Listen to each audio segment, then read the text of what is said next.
हाँ Yes, देखो, sir. Yes, sir. Yes, sir. Okay, so let's start. Yes, sir.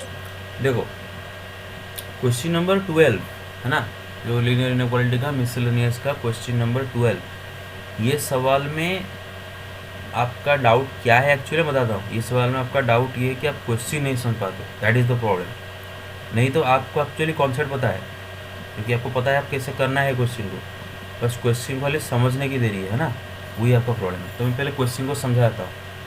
देखो बेटे, ये जो क्वेश्चन नंबर 12 है, पहले वाले क्वेश्चन के तरह ही है, पहले वाले क्वेश्चन के तरह ही है। ये पहले वाला एसिड बेस एसिड ये वाला क्वेश्चन था, एसिड का क्वेश्चन था। ये क्वेश्चन जैसा है, पूरा डिट्टो वही क्वेश्चन है, वही वाला क्वेश्चन है, लेकिन आपको क्यों डिफ़िकल्ट हो रहा है समझने में, क्योंकि उसने उल्टा दे रखा है। क्या उल्टा दे रखा है, अब अभी समझ में आ जाएगा। देखो, इसका पहला वाला क्वेश्चन पहले देखते हैं, ये वाला सवाल में एग्जाम्पल एग्जाम्पल 20 पहले देखो। एग्जाम्पल 20 में क्या दे रखा था, a manufacturer has 600 litre of A 12% solution of acid. Manufacturer के पास 12% सॉल्यूशन ऑफ एसिड 600 लीटर था। इसका क्या मतलब है कि उसके पास पहले से 600 लीटर का एक सॉल्यूशन था, पहले से 600 लीटर का सॉल्यूशन था, जिसमें 12% 12% एसिड। एसिड।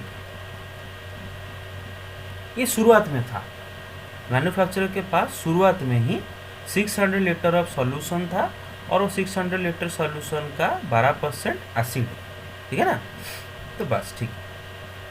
अब उसने क्या बोला है कि how many liters of a 30% acid solution. देखो बेटे, क्या मतलब होता है 30% एसिड सॉल्यूशन का, क्या मतलब होता है कि मतलब एक ऐसा सॉल्यूशन, एसिड सॉल्यूशन जिसमें 30% एसिड हो। मतलब अगर 100 लीटर उसमें है तो उसमें 30 लीटर एसिड होगा और बाकी के 70 लीटर वाटर होगा, ये समझ लो, है ना, या फिर बाकी के जो सॉल्वेंट होगा। तो वो बोला कि how many liters of a 30% acid solution must be added to it. मतलब इसके साथ एक दूसरा सॉल्यूशन ऐड किया जा रहा है। अभी वो दूसरा सॉल्यूशन का कितना लीटर इसमें ऐड किया जा रहा है वो हमें पता नहीं, वी डोंट नो दैट। कि मानो x litre of the solution उसमें ऐड किया गया, ओके, दूसरा सॉल्यूशन, ये एक अलग सॉल्यूशन है, एक अलग सॉल्यूशन है, और ये जो दूसरा सॉल्यूशन है इसमें 30% एसिड है, इसमें 30% एसिड है,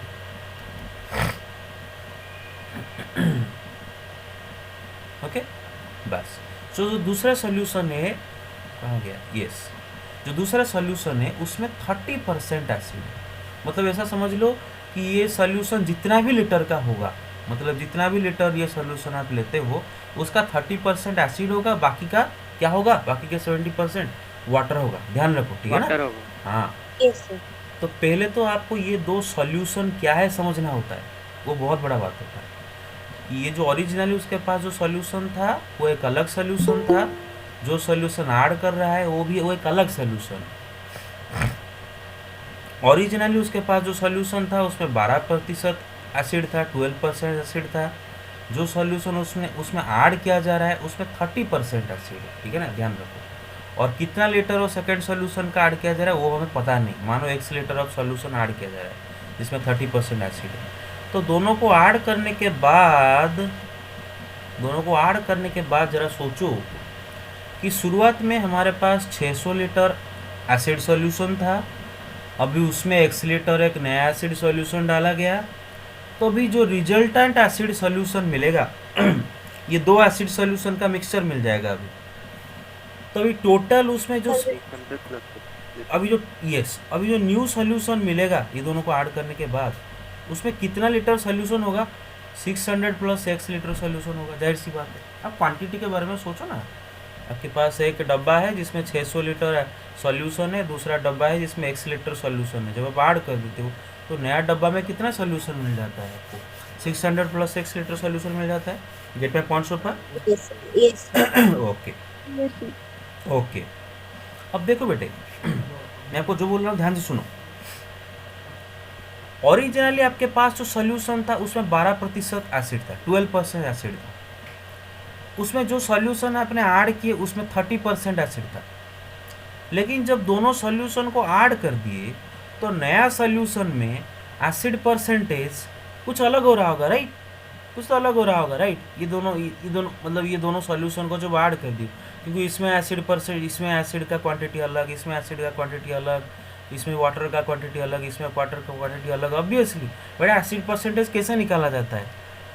amount of total amount of acid divide by total amount of the solution into 100, अरे ऐसे निकाला जाता है ना। 100. Yes, sir. sir. अगर मैं आपको पूछूं कि एक सॉल्यूशन, अगर मैं आपको बोलूं कि there is a 20 liter solution और उसमें 10 लीटर एसिड है, तो सॉल्यूशन में एसिड का परसेंटेज कितना है? 10 डिवाइडेड बाई 20 इंटू 50%. 50%, राइट? ऐसे ही निकाला जाता है कि एसिड का क्वांटिटी डिवाइड बाई सॉल्यूशन का क्वांटिटी इंटू 100, ऐसे ही निकाला जाता है। तो वैसे ही ये जो नया सॉल्यूशन बना, ये दोनों सॉल्यूशन का ऐड करने के बाद इसमें एसिड का परसेंटेज कुछ अलग हुआ, तो उसने यही क्वेश्चन में यहाँ पर दे रखा है कि that so that the acid content in the resulting mixture मतलब ये जो नया मिक्सचर बना, ये नया मिक्सचर में acid content should be more than 15% but less than 18%। ये जो नया मिक्सचर बना, ये नया मिक्सचर में एसिड का परसेंटेज 15% से ज़्यादा रहना चाहिए एंड 18% से कम रहना चाहिए। अच्छा, वो क्यों नहीं फिक्स करके नहीं बोल रहा है कि इतना परसेंट एसिड? क्योंकि बेटा आपको पता नहीं है ना, ये एक्सीलेटर सोल्यूशन, एक्स या कुछ भी पर ऐड कर सकते हो। ये एक्सीलेटर सोल्यूशन जो ये जो नया सोल्यूशन ऐड कर रहे हो, इसका कितना लीटर ऐड कर रहे हो आपको पता नहीं ना, let it be accelerator solution. तो इसके ऊपर डिपेंड करता है ना कि नया रिजल्टिंग मिक्सचर में एसिड परसेंटेज कितना रहेगा, इसी के ऊपर डिपेंड करता है ना, इस एक्स के ऊपर।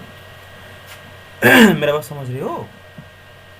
ये जो Yes, sir. ये जो नया सॉल्यूशन उसमें ऐड कर रहे हो, ये नया सॉल्यूशन एक्स लीटर का ऐड कर रहे हो, ये एक्स का वैल्यू क्या है उसी के ऊपर तो डिपेंड करेगा ना कि रिजल्टिंग मिक्सचर में एसिड परसेंटेज अभी कितना रहेगा, इसी के ऊपर डिपेंड करेगा। क्योंकि बाकी सब तो फिक्स है, बाकी तो सब हम पता है, इसका 600 लीटर में 12% एसिड है,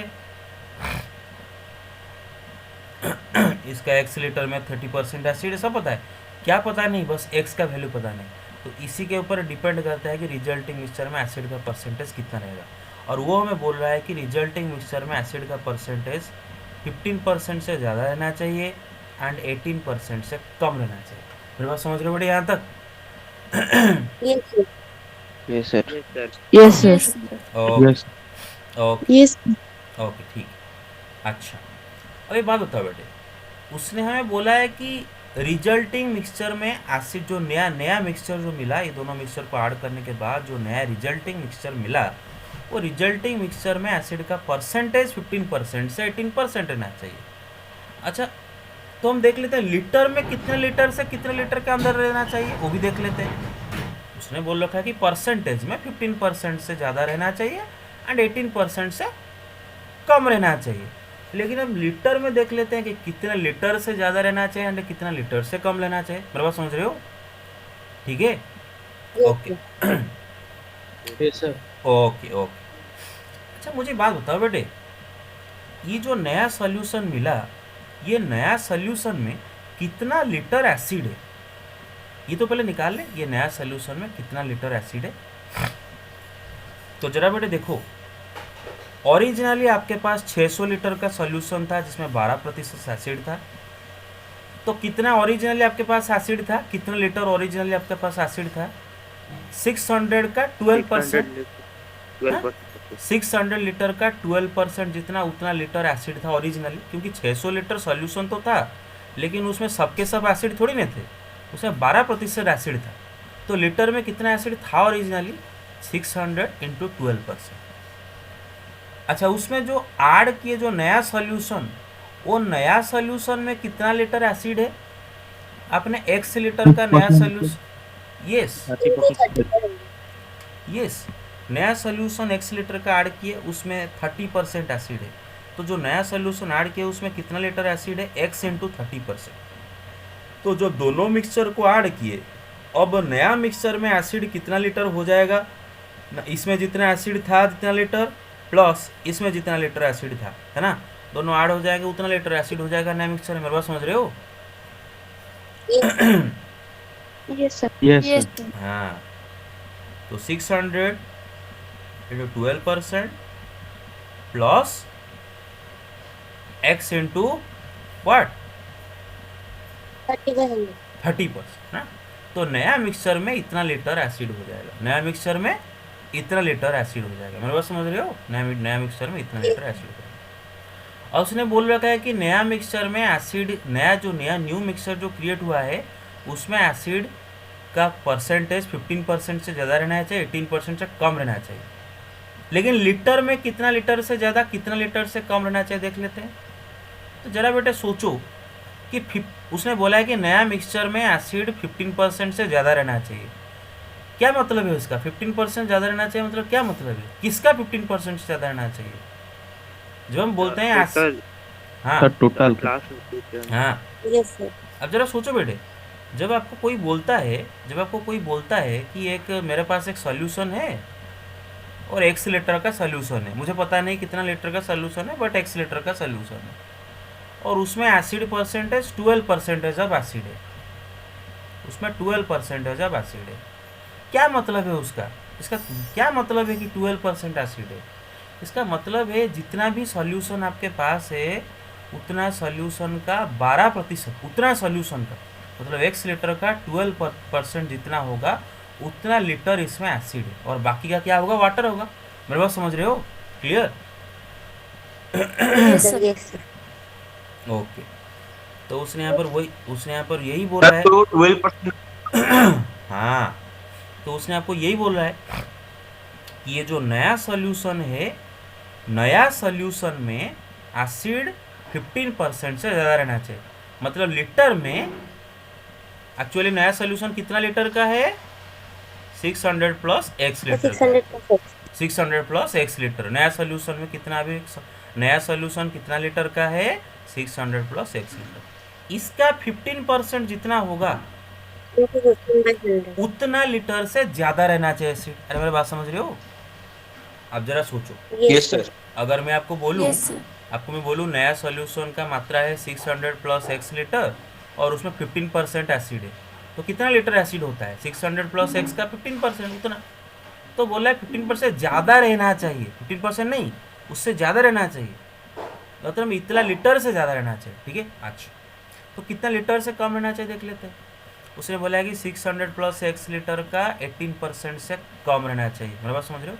18%। Yes, sir. अरे मेरी बात सबको समझ में आया clearly? Everybody got it? Yes, sir. Yes sir yes sir okay, गहराई से अगर कॉन्सेप्ट को समझ जाते हो तो you want have any problem in this question. पहले आपको कॉन्सेप्ट को समझना होता है क्लैरिटी के साथ, है ना, पूरा HD क्लैरिटी के साथ। ठीक है, कि उसने हमें दे रखा था परसेंटेज में इतना परसेंट से ज़्यादा, इतना परसेंट से कम रहना चाहिए, हमने उसको लीटर में कन्वर्ट कर दिया कि इतना लीटर से ज़्यादा, इतना लीटर से कम रहना चाहिए, है ना।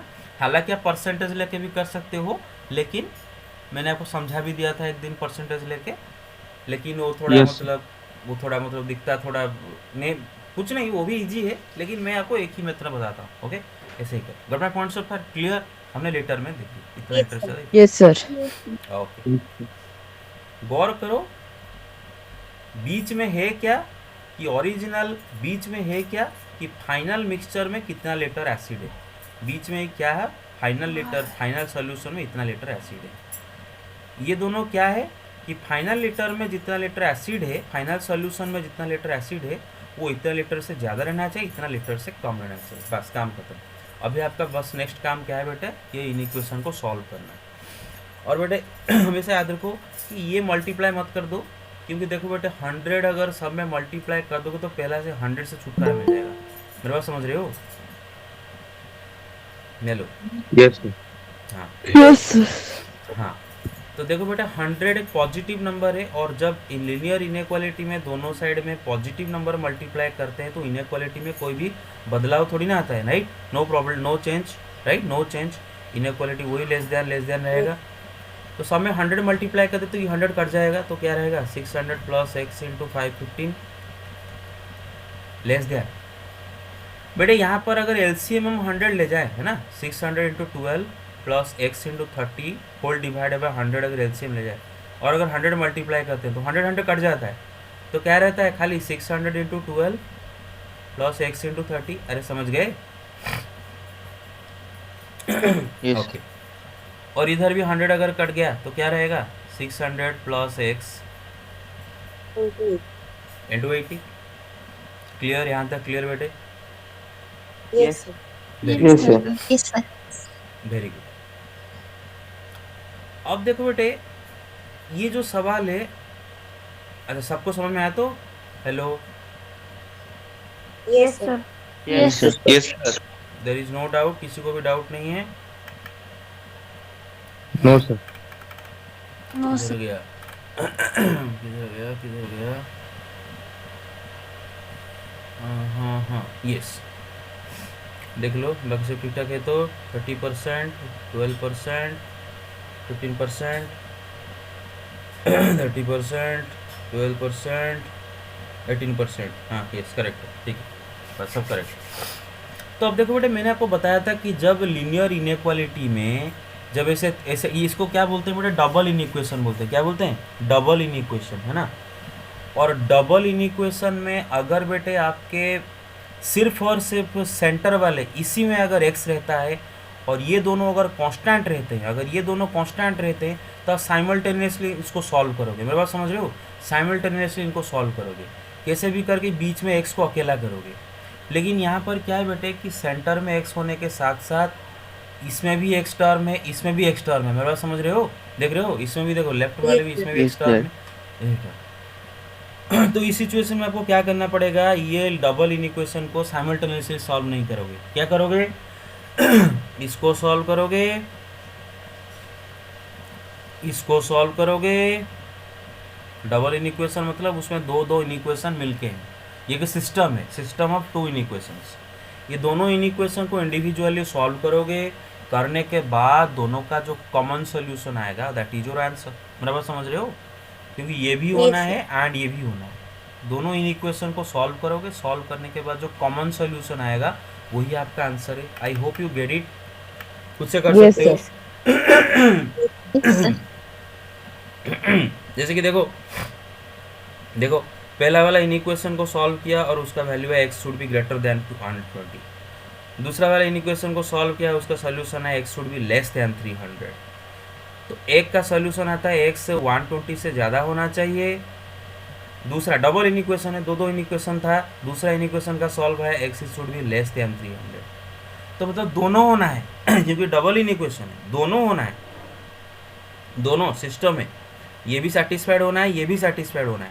तो हमें दोनों का कॉमन सॉल्यूशन लेना है। तो बेटे क्या करेंगे कि x का वैल्यू 120 से ज़्यादा होना है एंड 300 से कम होना है, कम खत्म, राइट। अगर ऐसा होता है तो दोनों सेटिस्फाइड हो जाते हैं, क्योंकि अगर x का वैल्यू अगर 120 से ज़्यादा होता है तो ये सेटिस्फाई हो जाता है, अगर x का वैल्यू 300 से कम होता है तो ये सेटिस्फाई हो जाता है। लेकिन दोनों कैसे सेटिस्फाई होंगे कि अगर हम ये बोल दें कि x का वैल्यू 120 से ज़्यादा होना है एंड 300 से कम होना है, तो दोनों सेटिस्फाई हो जाएंगे। मेरे बात समझ रहे हो? क्लियर? हाँ। Yes, sir. तो फाइनली यही Yes, हो sir. गया, फाइनली यही हो गया सोल्यूशन कि जो ये जो x का वैल्यू क्या है कि जो नया सोल्यूशन आपने डाले हो कितना लीटर का, तो आप जो नया सोल्यूशन डालोगे 120 लीटर से ज़्यादा डालोगे, उसका वो नया सोल्यूशन जो है thus the number of liters of the 30% acid solution will have to be more than 120 liter and less than 300 liter। I hope आप अभी ये कर पाओगे, ये डाउट कभी भी नहीं होगा, right? Yes, sir. No doubt. Yes, sir. Okay, Yes, sir. बस। तो अभी क्वेश्चन नंबर 14 मुझे करना चाहिए क्या? 12 नंबर क्वेश्चन करना चाहिए क्या? No, sir. No? Yes, sir. Okay, so let me erase it. Okay, 12 number question में खाली उल्टा लिखा है आपको कंफ्यूज करने के लिए, नहीं तो सेम क्वेश्चन है। और जैसे कि मैंने आपको बताया था कि बेट कोई भी टीचर आपको 100% नहीं समझा सकता ये सारी चीज़ें, क्योंकि साइंस को कभी भी कोई भी किसी को साइंस हिस्ट्री ज्योग्राफी नहीं है कि मैं आपको बता दूं कि राजा इतने साल में मरे थे और मतलब राजा इतने साल पैदा ये ईयर में पैदा हुए थे, ये ईयर में उनका मतलब शादी हुआ, ये ईयर में उनका बच्चा हुआ, फिर राजा बूढ़े हुए, ये ईयर में मर गए, तो आप एग्जाम में जाके लिख दोगे। मेरे बात समझ रहे हो? ऐसा तो नहीं है ना। एग्जाम में लिखोगे सर ने बताया था कि राजा ये साल में पैदा हुए थे, हम लिख देंगे एग्जाम में कि गौतम बुद्धा मतलब मतलब ये इतने एडी में पैदा हुए थे, अब लिख दोगे जाके एग्जाम में। ऐसा तो नहीं है। ये है साइंस। साइंस में क्या है कि हम आपको आइडिया दे सकते हैं, लेकिन आइडिया को इम्प्लीमेंट आपको करना है। मेरे बात समझ रहे हो? Yes, sir. Yes. Yes, Okay. sir. Okay, question number 12 में खाली उल्टा लिखा है बेटे। ओके, क्वेश्चन नंबर 12 में क्या रखा है कि ये solution of 8% boric acid is to be diluted by adding 2% boric acid solution. मतलब ओरिजिनली आपके पास एक सॉल्यूशन था जिसमें 8% बोरिक एसिड था। ओरिजिनली आपके पास जो सॉल्यूशन था उसमें 8% बोरिक एसिड था। मैं नहीं करूँगा, बस बताता हूँ। इसमें एक नया सॉल्यूशन ऐड करो जिसमें 2% बोरिक एसिड है।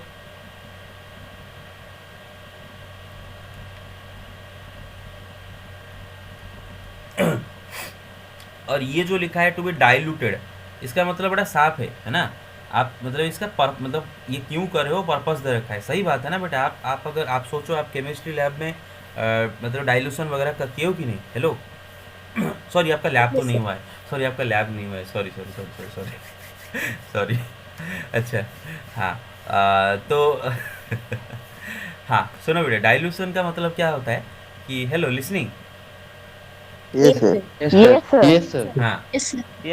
देखो बेटे, आपके पास ओरिजिनली एक एसिड होता है, ठीक है ना। इतना मतलब एसिड कुछ होता है। उसको डाइल्यूट करने का मतलब क्या है कि बेटे आपका जो सॉल्यूशन में मानो एसिड परसेंटेज थोड़ा ज़्यादा हो गया है ना। मानो आपके पास वट एवर लीटर मानो आपके पास जो सॉल्यूशन है उसमें मानो सपोज 20% एसिड है, और आप चाहते हो नहीं एसिड का कॉन्सेंट्रेशन ज़्यादा हो गया, मतलब बहुत ज़्यादा एसिड हो गया। एसिड का परसेंटेज मेरा 20% नहीं रहना चाहिए, 5% रहना चाहिए। मेरा बात समझ रहे हो? आप अगर चाहते हो अपना सोल्यूशन में एसिड का परसेंटेज 5% रखो, आप चाहते हो, तो क्या करोगे ना, इसको डाइल्यूट करोगे। डाइल्यूट करने का मतलब है कि सॉल्यूशन में जो आपका मतलब जो आपका सॉल्यूट है ना, उसका कॉन्सेंट्रेशन को घटाना चाहते हो, उसी को बोला था डाइल्यूट करना। जैसे कि आपके पास एक पानी मतलब एक आपके पास नमक का पानी है ना, सॉल्ट वाटर है, ठीक है। अब इस सॉल्ट वाटर को डाइल्यूट करने का मतलब है कि आपके पास जो सॉल्ट वाटर है उसमें सॉल्ट का परसेंटेज अगर ज़्यादा है तो आप उसका परसेंटेज घटाना चाहते हो। बहुत ज़्यादा नमक हो गया है आपका ये में, बहुत ज़्यादा बोल देते हैं ना, गाढ़ा हो गया है। मेरे बात समझ रहे हो? बहुत थोड़ा गाढ़ा हो गया है। मेरे बात समझ रहे हो? हाँ, थोड़ा कॉन्सेंट्रेशन घटाना होता है। तो कैसे ये करते हैं बताए? दो तरीके से करते हैं। आइदर उसमें डायरेक्ट वाटर डालो, डायरेक्ट वाटर डाल के घटाओ। नहीं, एक दूसरा तरीका भी है। वही सॉल्यूशन मतलब सपोज आपके पास बोरिक एसिड का सॉल्यूशन है 20% का, और आप इसका कंसेंट्रेशन घटाना चाहते हो, तो आप वही बोरिक एसिड का और एक सॉल्यूशन डालो जिसमें इससे कम परसेंटेज वाला एसिड हो। तो डालने से क्या होता है, फाइनली आपका मतलब जो न्यू मिक्सचर मिलता है उसमें एसिड का कंसेंट्रेशन धीरे धीरे चेंज होता है। मेरी बात समझ रहे हो? ये आप लैब में Yes, sir. करोगे। तो डाइल्यूट कैसे किया जाता है ना, एक हायर कॉन्सेंट्रेशन वाला सॉल्यूशन में एक लोअर कॉन्सेंट्रेशन वाला सॉल्यूशन को ऐड करके क्या किया जाता है बेटे, डाइल्यूट किया जाता है। मेरी बात समझ रहे हो? Hello, Yes. Yes, sir.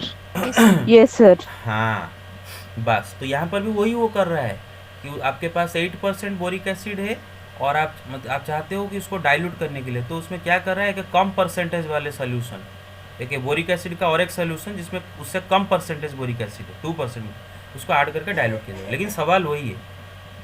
तो फाइनली आपको एक नया सोल्यूशन मिलेगा। हाँ, तो क्या बोल रहा है, should be added the resulting mixture is to be more than 4% but less than 6% boric acid. मतलब जो रिजल्टिंग मिक्सचर मिला है उसमें 4% से ज़्यादा रहना चाहिए बोरिक एसिड एंड 6% से कम रहना चाहिए बोरिक एसिड। ये आपका रिक्वायरमेंट है। देखो उल्टा दे रखा है, लास्ट को दे रखा है सारे डेटा।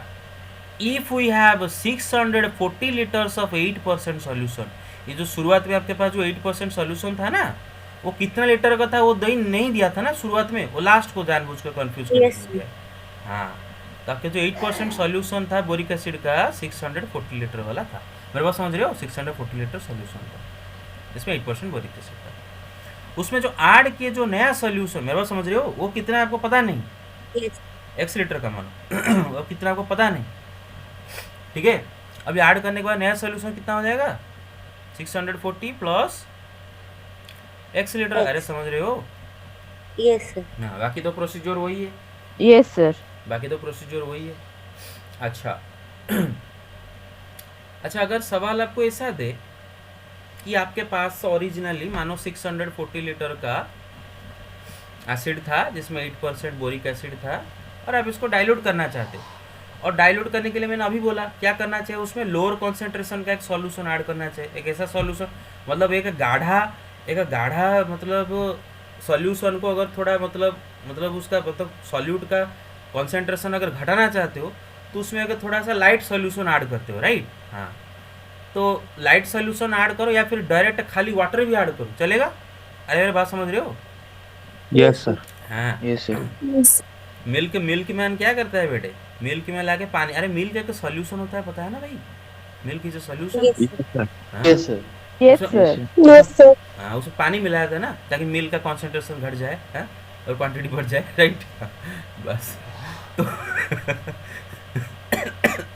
ओके, तो अगर आपको बोला कि इसको डाइल्यूट करने के लिए मैं वाटर ऐड कर रहा हूँ, जैसे कि इसका पहले वाला सवाल में, इसको डाइल्यूट करने के लिए मैं इससे एक लोअर कॉन्सेंट्रेशन वाला एसिड ऐड कर रहा था, मतलब 2% वाला एसिड ऐड कर रहा था, लेकिन अभी मैं वाटर खाली शुद्ध पानी डाल रहा हूँ, हाँ, तो मानो 1 लीटर पानी डाल रहा हूँ, खाली पानी डाल रहा हूँ, तो बड़े जाहिर सी बात है जो पानी डाल रहे हो 1 लीटर का, उसमें तो एसिड परसेंट 0 होगा, क्योंकि पानी डालते हो तो उसमें एसिड थोड़ी ना होता है, पानी में थोड़ी ना एसिड होता है, मेरे बात समझ रहे हो, वो तो पानी है, राइट, मेरे बात समझ गए। Yes, हाँ, sir. यस। तो जो नया सोल्यूशन है उसमें एसिड परसेंटेज कितना है बेटे, 0% एसिड है, तो आपको इसके बारे में चिंता करने की जरूरत नहीं, नया सोल्यूशन में एसिड नहीं है बिल्कुल, ठीक है ना, सिर्फ शुद्ध पानी है 1 लीटर का। तो जरा सोचो कि जब ये दोनों को आप ऐड करोगे, जब ये दोनों को ऐड करोगे, तो जो रिजल्टिंग मिक्सचर जो मिलेगा उसमें कितना लीटर का सोल्यूशन होगा। 640 लीटर पहले से था, उसमें एक 1 लीटर का क्वांटिटी ऐड किया गया है, तो अभी टोटल आप जरा सोचो, एक बॉटल में एक डब्बा में आपके पास 600 लीटर का कुछ चीज़ था, उसमें 1 लीटर का चीज़ ऐड कर दिए, टोटल अभी कितना हो जाएगा, 640 प्लस 1 लीटर। अच्छा बेटा, एसिड का परसेंटेज में तो बदलाव होएगा ना, अरे इसीलिए तो पानी डाल रहे हो, पानी क्यों डाल रहे हो, पागल हो क्या, पानी डाल रहे हो, पानी इसीलिए डाल रहे हो ताकि एसिड का परसेंटेज बहुत ज़्यादा है उसको कमाओ घटाओ, मेरे पास समझ रहे हो, मतलब एसिड का परसेंटेज में ही फर्क आएगा, मतलब ओरिजिनली जो एसिड परसेंटेज 8% था, उसमें पानी डालने के बाद अभी एसिड परसेंटेज चेंज होगा, है ना। और बेटा ये जो एसिड परसेंटेज चेंज होगा किसके ऊपर, वो कितना परसेंट का एसिड होगा फाइनली, इसमें कितना परसेंट एसिड है वो किसके ऊपर निर्भर करेगा, एक्स के ऊपर निर्भर करेगा, कितना लीटर ऑफ वाटर डाल रहे हो, मेरे बात समझ रहे हो, उसी के ऊपर निर्भर करेगा, मेरे बात समझ गए। Yes. Hello, yes sir, yes sir, हाँ, तो Sir. बस, तो आपको बस बाकी आपको पता है, ठीक है ना, एक क्वेश्चन मैंने कर दिया था, बाकी आपको पता है, ऐसा ही सवाल आपके बुक में ही है, कर लोगे आगे, ठीक है, बिल्कुल वही Yes, का sir. वही, बिल्कुल वही का वही, इधर खाली 0%। तो बताओ बेटे, मुझे बताओ जब बेटे जब फाइनली जो आपको जो सॉल्यूशन मिलेगा, फाइनली ये जो सॉल्यूशन रिजल्टिंग सॉल्यूशन मिला, इसमें कितना लीटर एसिड है, बस खाली बताओ कितना लीटर इसमें एसिड है। पहले कितना था बेटे, 640 का 8%, अभी एसिड उसमें कुछ एक्स्ट्रा ऐड किया गया है क्या, is there any new No, acid sir. इन, नो, पहले इतना एसिड था, अभी भी इतना ही एसिड है। बेटे याद रखो, लीटर में उतना एसिड है लेकिन परसेंटेज चेंज हो गया। जैसे मैंने आपको एक एग्जांपल दिया था कि क्लास में, बेटे समझ रहे हो, क्लास में 10 बॉयज़ हैं, 20 गर्ल्स हैं, तो मुझे बताओ गर्ल्स का परसेंटेज कितना है क्लास में, हेलो, 20 बाई 30, 30 into 100. 100, अरे समझ रहे हो ना, Yes, 20 sir. Girls divide by total number of students is 30, है ना, तो टोटल नंबर ऑफ 30 स्टूडेंट में 20 स्टूडेंट गर्ल है, तो कितने परसेंटेज गर्ल है, 20 by 30।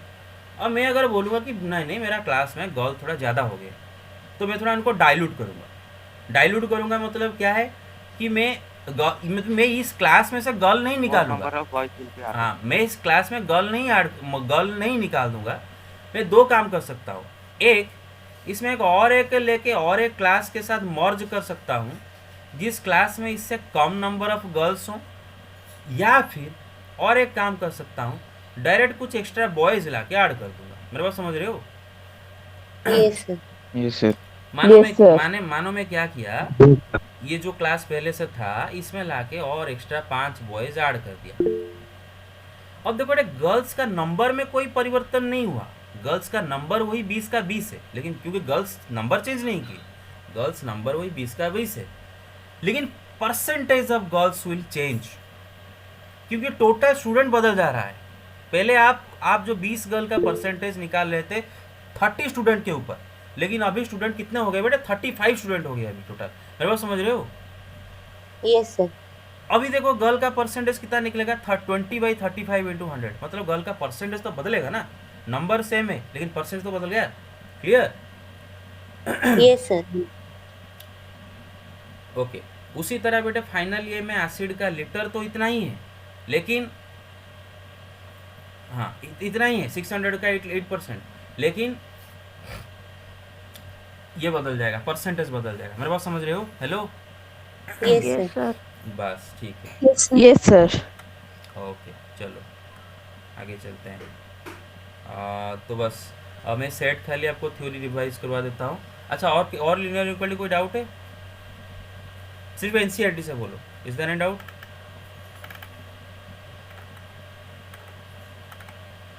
Yes, any other doubt? Hello? No sir. No, sir. No doubt? Okay. No, sir. हाँ बेटे, मैं आपको बात बताता हूँ। क्वेश्चन नंबर 11 प्रैक्टिस करते वक्त, है ना, ये डिग्री इसका थोड़ा ध्यान रखो। हाँ, क्या है इसका मतलब, एफ सी के मतलब क्या लिखा है, रिलेशनशिप, इसके बीच में थोड़ा क्या मतलब ये रखो, ध्यान रखो, ठीक है ना। कि सॉल्यूशन का उसने दे रखा है कि सॉल्यूशन का temperature Yes, sir. 68 degree Fahrenheit से ज़्यादा होना चाहिए, 77 डिग्री फ़ारेनहाइट से कम होना चाहिए। तो उसने बोला है कि सेल्सियस में कितना सेल्सियस से ज़्यादा रहना चाहिए एंड कितना सेल्सियस से कम रहना चाहिए। फ़ारेनहाइट में इतना से ज़्यादा इतना से कम रहना चाहिए, लेकिन सेल्सियस में कितना सेल्सियस से कम कितना सेल्सियस में कम रहना चाहिए। तो जबकि स्कूल में अगर ये सवाल दिया जाता तो आप बड़े आराम से कर लेते। क्या करते? तो आपको बोला है ना कि 68 डिग्री फ़ारेनहाइट से ज़्यादा रहना चाहिए एंड 77 डिग्री फ़ारेनहाइट से कम रहना चाहिए। तो आप क्या कर देते? 68 डिग्री फ़ारेनहाइट को सेल्सियस में कन्वर्ट कर देते, जितना होता, सपोज ए डिग्री सेल्सियस हो गया, 77 डिग्री को फ़ारेनहाइट को सेल्सियस में कन्वर्ट कर दिया, सपोज 20 डिग्री सेल्सियस हो गया। तो इसका मतलब सेल्सियस में उसका टेम्परेचर 8 डिग्री सेल्सियस से ज़्यादा रहना चाहिए एंड 20 डिग्री सेल्सियस से कम रहना चाहिए। ऐसा कर देते स्कूल में, लेकिन लीनियर इनइक्वालिटी में ऐसा नहीं करना है। Hello, you get my point so far? Yes sir. Yes, sir. हाँ, ओके।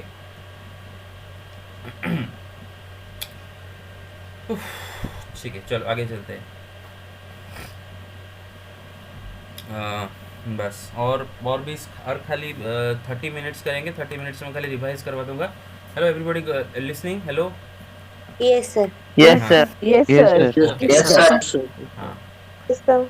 तो बेटे आपको पता है किस टाइप किस कलेक्शन को सेट बोला जाता है? ये तो आपको पता ही है, right? Which collection is called a set, which collection is not called a Yes, set. sir. अगर आप एक कलेक्शन का सारे एलिमेंट्स डिसाइसिवली बता सको, बिना हेजिटेशन के कि ये उसका एलिमेंट होगा, ये उसका एलिमेंट नहीं होगा, अगर बिना हेजिटेशन के उसके एलिमेंट्स बता सको, दैट इज ए सेट। अगर एलिमेंट बताने में आपको झिझक हो रहा है, मतलब आपके लिए एलिमेंट हो सकता है, किसी दूसरे के लिए वो उस सेट का एलिमेंट नहीं हो सकता, वो भी हो सकता है, तो उस केस में वाला कलेक्शन सेट नहीं है। जैसे कि मैं एग्जांपल देता हूँ कि आप मुझे बोलो बेटे, सपोज मैं बोलूँगा आपको कि 100 clean rivers of India, collection of 100 clean rivers, नहीं, collection of all clean rivers of India, क्या ये कलेक्शन सेट है? No, sir. नो, क्योंकि No, इसमें नो सर। क्योंकि इसमें वर्ड लगा है क्लीन, है ना, बस। तो देखो बेटा, आप जब ये सेट बनाओगे, सपोज ये कलेक्शन बनाओगे, तो ये कलेक्शन में कौन सा रिवर रखोगे, ये तो डिपेंड करता है ना पर्सन टू पर्सन। कोई कोई ऐसे होते हैं बेटे, कोई कोई ऐसे महात्मा होते हैं हमारे देश में, बहुत सारे ऐसे महात्मा होते हैं जो इतने मतलब उनको बोला जाता है कि मतलब क्या बोलते हैं उसको, मतलब मतलब गलती एडमिट नहीं करते हैं उस टाइप के। हाँ, महात्मा ऐसे होते हैं कि गंगा जितना भी दूषित हो जाए, गंगा जितना भी पॉल्यूटेड हो जाए, वो हमेशा बोलते रहेंगे कि नहीं नहीं हमारा कंट्री में गंगा पूरा क्लीन है। मेरे बात समझ रहे हो? तो उस टाइप के भी इंसान होंगे। क्या बोलोगे कि मैं गंगा, Yes. Yes, sir. आप बोलोगे नहीं नहीं गंगा क्लीन नहीं है, गंगा इसमें नहीं जाएगा, लेकिन वो महात्मा बोलेंगे नहीं नहीं गंगा क्लीन है, बहुत क्लीन है, हो जाएगा इसमें, ये ना। तो आपके लिए कलेक्शन में एक एलिमेंट जाता है, उसके लिए नहीं जाता है, तो this is not a set. अच्छा, अगर मैं आपको बोलूं 5 actors of Bollywood, collection of 5 actors of Bollywood, जरा सोच के बोलना है।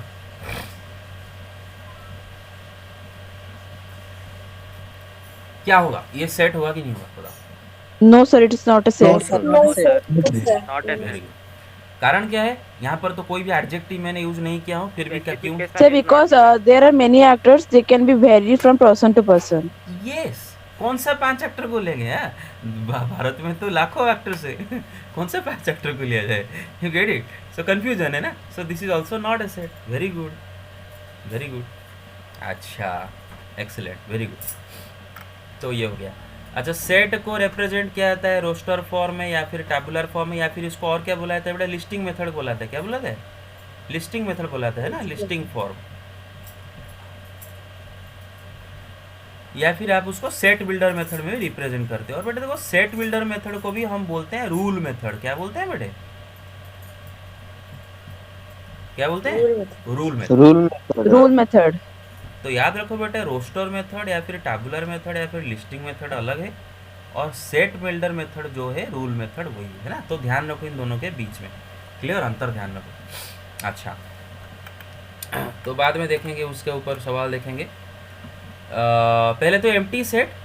एम्प्टी सेट क्या होता है बेटे? एक सेट में जिसमें कोई भी एलिमेंट नहीं होता, राइट। और एम्प्टी सेट को कैसे डिनोट करते हैं?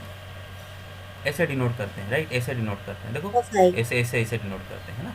अच्छा, एम्प्टी सेट एक फाइनाइट सेट होता है कि इनफाइनाइट सेट होता है? Sir, finite Sir, set. finite set. Finite set होता है ना? सेट अच्छा, जीरो एलिमेंट। हाँ। तो शुरुआत में कोई कोई मुझे पूछे कि सर एम्प्टी सेट कैसे फाइनाइट सेट हुआ? तो मैंने आपको बताया था बेटा, फाइनाइट सेट हम उसी को बोलेंगे जिसका नंबर ऑफ एलिमेंट काउंट किया जा सके, कि इसमें 100 एलिमेंट है, इसमें 1,00,000 एलिमेंट है, इसमें 10 करोड़ एलिमेंट है, इसमें 100 बिलियन एलिमेंट है। एटलीस्ट हम काउंट कर सके। जितना ज़्यादा हो फर्क नहीं पड़ता, कि जितना कम हो फर्क नहीं पड़ता, लेकिन काउंट तो कर सकते हैं। तो एम्प्टी सेट में आप काउंट करके बोल सकते हो ना कि देयर आर 0 एलिमेंट्स। कैसे बोले? काउंट तो किए तब तो बोले कि बिल्कुल 0 नहीं है, 0 एलिमेंट। तो काउंट कर सकते हो, मतलब empty set is a finite set, है ना। And number of elements of empty set is equal to 0। Clear? अच्छा Yes, sir. बेटा, कार्डिनलिटी ऑफ ए सेट या फिर मॉडुलस ऑफ ए सेट। मानो एक सेट ए है, उसका कार्डिनलिटी या फिर उसका मॉडुलस को कैसे लिखते हैं? ऐसे लिखते हैं, या फिर आप ऐसे भी लिख सकते हो, राइट। इसका Yes, क्या sir. मतलब होता है? इसका वैल्यू क्या होता है कि सेट ए में कितना एलिमेंट है। मानो ए में आपको मैंने दे रखा है एलिमेंट ए बी सी, तो n of A is equal to 3, या फिर आप लिख सकते हो mod of A is equal to 3, number of element. Okay, cardinality of a set, modulus of a set, या फिर इसको बोला था ऑर्डर ऑफ ए सेट। क्या बोला था? ऑर्डर ऑफ ए सेट ही बोला था। क्लियर? ओके, तो ये था। अच्छा बेटे, 2 सेट में भी लिखूंगा, एक सेट लिखूंगा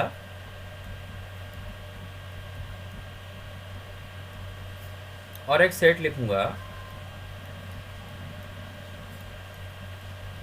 और मेरा ये सवाल है कि आप मुझे बताओ कि सेट ए में कितने एलिमेंट है एंड सेट बी में कितने एलिमेंट है?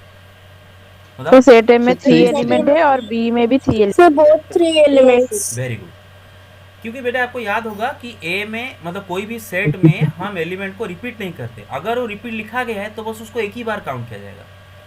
लाखों बार लिखा गया, एक ही बार काउंट किया। तो 1 को 2 बार लिखा गया इस सेट में, तो 1 एक ही बार काउंट होगा, 2 एक ही बार काउंट होगा। तो ए में यहाँ पर बेटा 3 एलिमेंट है, हालांकि दिख रहे हैं ज़्यादा, लेकिन है 3 एलिमेंट। बी में भी 3 एलिमेंट है ना। अच्छा बेटा, अगर दो सेट में same same number of element रहे तो हम बोलते हैं ना दे आर इक्विवेलेंट सेट्स। क्या बोलते हैं? दे आर इक्विवेलेंट सेट्स, है ना। अगर टू Yes, सेट्स sir. में नंबर ऑफ एलिमेंट सेम रहे then we say that they are equivalent, है ना। अच्छा, इक्वल कब बोलते हैं? अगर दोनों सेट में एग्जैक्ट सेम एलिमेंट Same रहे, number. Right, exact Yes, same sir. Element रहे। जैसे कि यहाँ पर ए बी ये दोनों सेट इक्वल है कि इक्विवेलेंट है? Sir, equivalent है. हाँ, दे आर इक्विवेलेंट, क्योंकि दोनों सेट का नंबर ऑफ एलिमेंट सेम है, that is why they are equivalent. लेकिन are they equal? No. No, equal sir. होने के लिए ना पूरा एग्जैक्ट सेम एलिमेंट होना चाहिए, एक भी एलिमेंट मिसमैच नहीं होना चाहिए। अच्छा अच्छा, ये केस में क्या ए बी इक्वल है कि नहीं, जरा देखो। Yes, sir, it is equal. Yes, sir.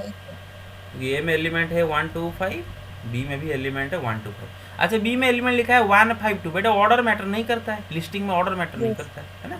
बस तो देखो बेटा, एक ही क्वेश्चन में आपको तीन चीजें समझ में आ गया। क्लियर और नॉट? Yes, sir. हाँ, यस ओके। बस सबसेट, तो बेटे सबसेट कितने तरह के होते हैं? दो तरह के होते हैं ना। एक होता है प्रॉपर Yes, sir. सबसेट, दूसरा क्या होता है बेटे? Equal set, Equal. है ना बेटे। कि मानो मैं बोलूंगा A is proper subset of B,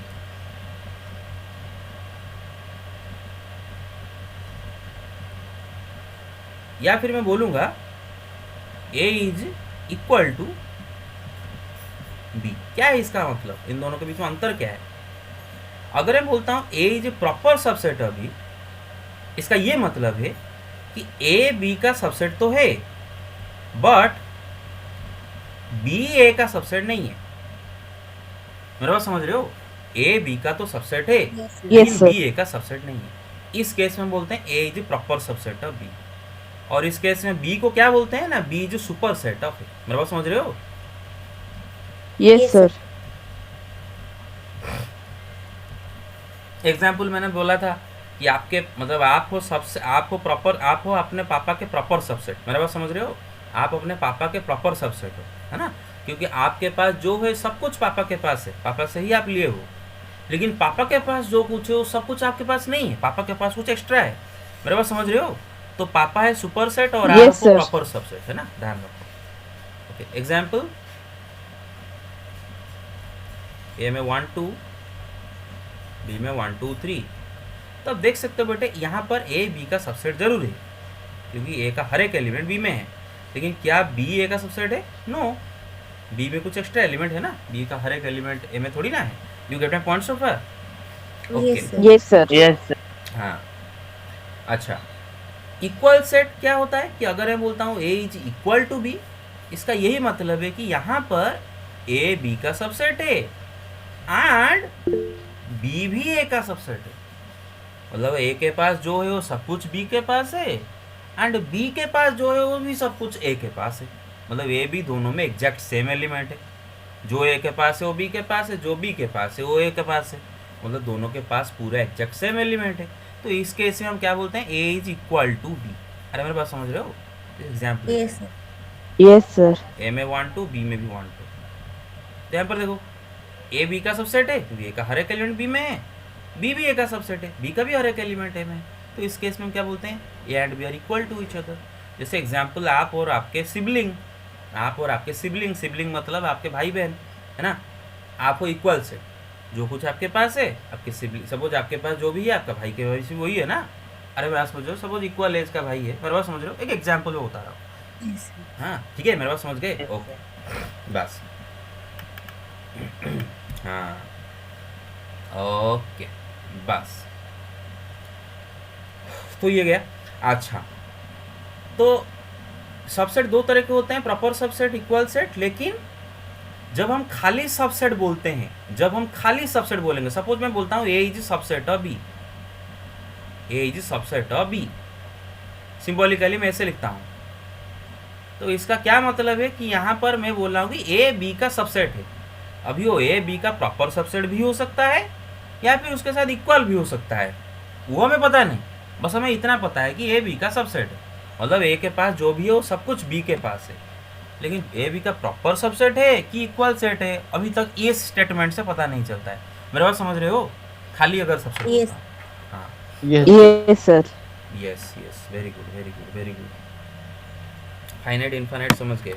अच्छा, natural number set, real number set सब इनफाइनाइट सेट है ना। अच्छा बेटे, ये सेट में क्या एलिमेंट होते हैं? R plus. So positive real Sir, number. positive real Sir, number. positive real. अच्छा, क्या क्या बोलोगे ये क्या है, ट्रू है या फॉल्स है? इज इट ट्रू और false? So false. Sir, false है false. ना। जीरो थोड़ी ना पॉजिटिव रियल नंबर होता है भाई, जीरो तो न्यूट्रल होता है। No, zero sir. Neither is positive nor negative. Okay, Yes, sir. हाँ यस। तो बस उसी तरह आर माइनस क्या होता है बेटा? नेगेटिव रियल नंबर का सेट है ना। अच्छा ठीक है, ये सबको पता है, ये भी तो आपको पता है, स्कूल में पढ़े थे बार बार, है ना। ओके, इक्वल सेट बता दिया, इस इंटरवल खाली बताता हूँ, याद दिलाता हूँ बस। अच्छा ओके बेटे, केयरफुली सुनो। सुबह मैं अभी तक ब्रश भी नहीं किया हूँ। सुबह सुबह उठकर बिना ब्रश किए आप खाली बैठ के सुन रहे हो, मैं आपके पास चिल्ला रहा हूँ, तो मेरे से कितना एफर्ट जा रहा है, you can understand right? You can understand right? Yes, sir. Yes, sir. हाँ, Yes, Yes, sir. sir. बिना ब्रश के सुबह सुबह 7 बजे उठकर चिल्लाना बहुत ज़्यादा एफर्ट होता है। तो इतना एफर्ट दे रहा हूँ, तो एफर्ट का थोड़ा सा मतलब केयर करो, थोड़ा बड़ा भाई समझ के थोड़ा केयर करो कि सर हमारे लिए सुबह सुबह मेहनत कर रहे हैं, तो हम भी सर को रिटर्न में रिजल्ट देंगे। मेरा बात समझ रहे हो? पढ़ के कुछ रिजल्ट देंगे, नहीं तो क्या फ़ायदा। Yes. Yes, sir. ओके, ठीक है बस। ओके हाँ, अच्छा तो सपोज मैं एक लिखूँगा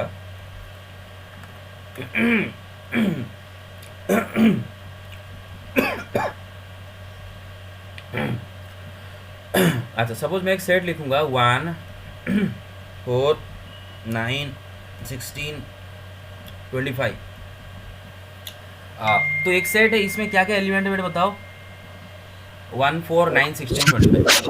अच्छा अच्छा बताओ, ये सेट मैंने किस मेथड में लिखा हूँ? ये सेट को किस मेथड में लिखा हूँ? सर एक से सस्ता तो x equal to Sir, n roast square, form. n belongs to n square and n belongs to n is less than 1 to 5.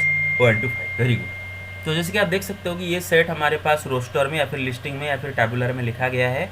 सवाल अगर पूछे कि इसको आपको रूल मेथड में लिखना है या फिर सेट बिल्डर मेथड में लिखना है, तो क्या रूल मेथड जो है सेट बिल्डर मेथड होगी, तो अगर उसमें लिखना है तो क्या लिखते हैं बट देखो, सेट बिल्डर मेथड में हम क्या लिखते हैं, शुरू करते हैं कि A is equal to X such that Y such that Z such that P such that Q such that A such that. आप कुछ भी ले सकते हो एक्चुअली में, कुछ भी ले सकते हो एक्चुअली में, लेकिन स्टैंडर्ड कन्वेंशन है कि जब तक कुछ और कुछ नहीं लिखे हो तो एक्स लिखो। मेरे बात समझ रहे हो? नहीं तो वाई भी लिख सकते हो, इधर वाई सच दैट, कोई प्रॉब्लम नहीं।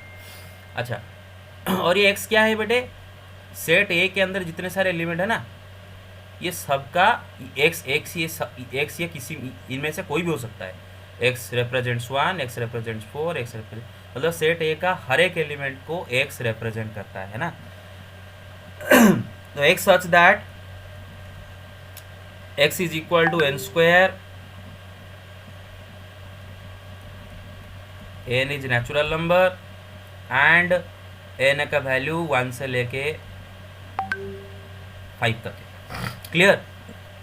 सर 1 तो लिखना जरूरी नहीं है। नहीं, 1 लिखना जरूरी नहीं है। No need, Yes, sir. No जरूरी, क्योंकि नेचुरल नंबर 1 से ही शुरू होता है।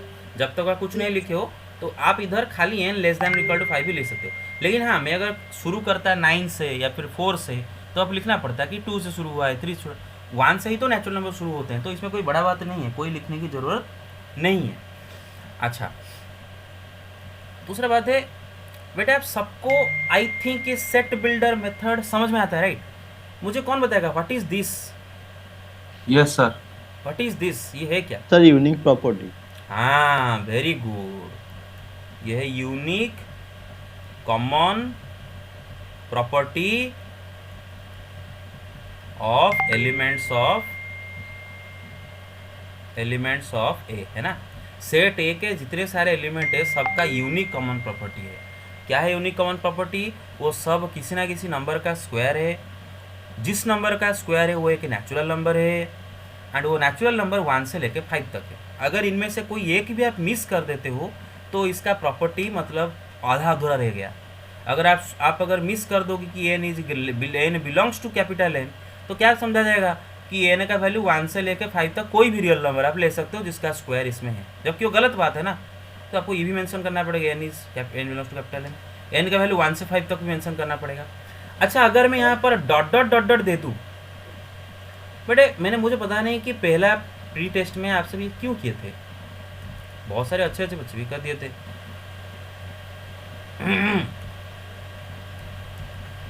अरे मैं डॉट डॉट डॉट दिया हूँ, डॉट डॉट डॉट देखते क्यों नहीं भाई? डॉट डॉट डॉट को क्यों नहीं दिखते हो? वाई डॉट डॉट क्यों आपको दिखाई नहीं देता है? बट डॉट डॉट का मतलब है कि इन्फाइनाइट सेट है, आगे जा रहा है जा रहा है जा रहा है जा रहा है, कहीं पर खत्म नहीं हो रहा है। तो आप ना यहाँ पर, अरे मेरी बात समझ रहे हो? आपने यहाँ पर Yes, sir. That x is equal to n square, n is natural number, इतना लिख के छोड़ना है, इतना लिख के छोड़ना है। आप इधर क्या लिख देते हो कि एन का वैल्यू 1 से लेकर 5 तक रहना है? कम कौन बोला? इधर आगे चल रहा है ना, खाली 25 तक थोड़ी ना है, उससे आगे डॉट डॉट मार, मतलब यही पैटर्न के हिसाब से आप अगर जाओ, 36 भी इसका एलिमेंट है, 47 49 भी इसका एलिमेंट है, इसी पैटर्न के हिसाब से अगर जाओ, square of all natural number सब देख लो, तो ये भी क्या रखो। हाँ सर हाँ यस सर जो ऊपर के उसमें तो हम नेगेटिव भी ले सकते हैं, नेगेटिव का स्क्वायर भी वही आएगा। हाँ सर हम 1 का स्क्वायर मान लेते हैं, -1 का स्क्वायर -1 होगा, ऑफ -2 का course, square 4। Yes yes of course. जैसे लेकिन जैसे लेकिन लेकिन लेकिन लेकिन अगर वैसा करते हो तो बेटा आपको जीरो भी बीच में आ जाता है, तो जीरो को कैसे करके एक्सक्लूड भी करना होगा, तो इसीलिए वो कॉम्प्लिकेटेड हो जाता है। मेरे बात समझ रहे हो? अगर आप -5 से 5 तक कंसीडर करते हो तो जीरो भी आ जाता है बीच में, जीरो का स्क्वायर तो इसमें नहीं है, तो आपको वो भी लिखना पड़ेगा कि जीरो इसमें नहीं, तो बेटर होगा नेचुरल नंबर करके लिखो। Got my point so far? Clear? Yes ये- सर हाँ, Yes, sir. Yes, sir. तो आई होप आप इसको कर पाओ। अच्छा बेटा, अगर मैं एक सेट लिख रहा हूँ a is equal to x such that x belongs to r 1 less than x less than और इक्वल टू 5। अच्छा बेटे देखो, ये ना, ये जो यहाँ पर मैं x बिलोंग्स टू r लिखा हूँ ना, ये मैंडेटरी नहीं है, मैं चाहूँ तो लिख सकता हूँ, नहीं भी लिख सकता हूँ। अगर मैं नहीं लिखा हूँ कुछ तो आप समझ लेना कि automatically x belongs to r। अगर लिखा हूँ तो बहुत अच्छा बात है, बहुत बढ़िया। अगर नहीं भी लिखा हूँ तो आप कुछ अगर नहीं लिखा गया है, अगर बेटे कहीं पर ये नहीं लिखा गया है, ये नहीं लिखा गया है, कुछ भी नहीं लिखा गया है, तो आप समझ लेना कि इनडायरेक्टली वो बोल रहा है कि x इज रियल नंबर। हाँ, x belongs to real number set. Clear? अच्छा, यस सर। अब मेरा सवाल ये है कि आप सबको पता चल रहा है कि ये सेट किस टाइप का सेट है, इसमें क्या क्या एलिमेंट रहने वाले हैं। 1 से बड़े, 5 या फिर 5 से छोटे सारे रियल नंबर इसके एलिमेंट है। मेरा समझ रहे हो? इसके एलिमेंट्स sir. रियल नंबर है एंड उनका वैल्यू 1 से बड़ा है, 5 या फिर 5 से छोटा है। अच्छा, क्या इस सेट को आप रोस्टर में लिख सकते हो? Can you write this set in roster method? अरे रोस्टर या फिर टैबुलर या फिर लिस्टिंग में No, लिख sir. सकते हो क्या? No, sir. No, नहीं sir. ना? सर नहीं लिखो। जरा ट्राई करो खुद से, जरा ट्राई करो खुद से, कैसे लिखोगे भाई? अरे No, टैबुलर sir. में One. रियल नंबर है सर। टैबुलर Infinity है। हाँ, रोस्टर मेथड में लिखने के लिए पहले तो आपको देखो, रोस्टर मेथड में लिखने के लिए आइदर अगर आपके पास फाइनाइट नंबर ऑफ एलिमेंट आपको पता है, सब जैसे कि नेचुरल नंबर 1 to 10 तक हम लिखते हैं रोस्टर में, तो हमें हाँ थोड़ा तकलीफ होता है, इसलिए डॉट डॉट 10 लिख देते हैं, पता चल जाता है। नहीं तो 1 2 3 4 5 6 अप टू 10 लिख सकते हो, या फिर पैटर्न से पता चलता है कि 1 से 10 तक है। या फिर अगर आपका इन्फानाइट सेट भी है तब भी पैटर्न से पता चल जाता है, 1 2 3 लिख के पैटर्न से पता चलता है कि हाँ इसमें इन्फानाइट नंबर नेचुरल नंबर है। लेकिन यहाँ पर कोई पैटर्न ही नहीं है, कहाँ से शुरू करोगे? और अगर कहीं से शुरू भी किए उसका नेक्स्ट नंबर क्या लिखोगे? नेक्स्ट रियल नंबर को तो पता है क्या? सपोज आपका मन किया मैं सपोज 1.1 से शुरू करूंगा। क्यों 1.1 से शुरू किए? 1 एंड 1.1 के बीच में भी infinite number of real number है, तो शुरू किससे करोगे पता नहीं, किसी से शुरू भी किया उसका नेक्स्ट क्या लिखोगे वो भी पता नहीं, कमा देखे। मेरे पास समझो, तो you cannot write this in roster method. तो अगर इसको रोस्टर में नहीं लिखना है, आरती जी आपका फीवर है? हेलो, अरे कल एग्जाम है, आपको फीवर है? ओके ठीक है, ओके सो बता था, बस 5 मिनट लगे बेटे। हाँ ठीक है, मुझे पता नहीं, मुझे लोग बोलते हैं कि क्यों वो पढ़ने देते हो, मतलब एग्ज़ाम के पहले दिन आप पढ़ लोगे, क्यों मैं चिल्ला रहा हूँ आई डोंट नो, बट मुझे सेटिस्फाइड नहीं लगता है जब तक मैं आपको सारी चीज़ें रिवाइज ना करवा दूँ थ्योरी, ठीक है ना। एक बार थ्योरी रिवाइज करवा दूँ तो मैं सेटिस्फाइड हो जाऊँ कि हाँ मेरे तरफ से आपको सारी चीज़ें थ्योरी बता दिया, मेरे को समझ रहे हो, याद दिला दिया। तो क्वेश्चन आप खुद से करो, Yes, sir. Clear? Yes, sir. Okay Yes, sir. Okay, आप ज़रा सोचो, अगर जितना अभी मैं सुबह पढ़ाया इतना थ्योरी को अगर आप खुद पढ़ते तो आपको 2-3 घंटा, आपको 1 घंटा 2 घंटा ज़्यादा लगता, बस खाली मतलब इतना थ्योरी कवर करने में, रिवीजन में, मेरा समझ रहे हो।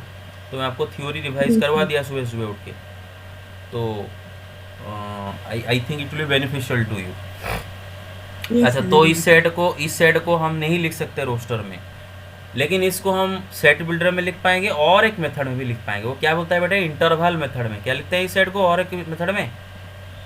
So interval method. हाँ, ऐसा है। अगर कहीं पर ये लिखा है तो इसका मतलब यही सेट है ना, यही set, this is the same as this set. इसको जो पढ़ेगा एक इंसान जो समझेगा, इसको जो भी पढ़ेगा वो वही समझेगा, they are the same thing, बस खाली लिखने का तरीका अलग है। ये इंटरवल मेथड। तो एक्चुअली में आपके जो बुक में लिखा है ना बेटा इधर कि sets can be represented in 2 different ways, वहाँ पर लिखना चाहिए था कि all sets can be represented in 2 different, मतलब सॉरी नॉट ऑल, एक्चुअली लिखना चाहिए था कि sets can be represented in 3 different ways. मुझे पता नहीं क्यों बुक में लिखता है कि 2 different ways, actually 3 different ways, क्योंकि और एक मेथड है इंटरवल फॉर्म, वो खाली लिखता है कि roster method and set builder, लेकिन है एक्चुअली और एक भी मेथड, वो है इंटरवल फॉर्म, है ना। तो ये भी लिखने का तरीका है सेट का, क्लियर? Yes, sir. अच्छा Yes, अच्छा, sir. 5 में क्यों 1 में क्यों ओपन ब्रैकेट रखें? क्योंकि 1 इज नॉट इंक्लूडेड, इसका एलिमेंट 1 नहीं है। 5 में क्यों क्लोज ब्रैकेट रखें? Because 5 is it's element.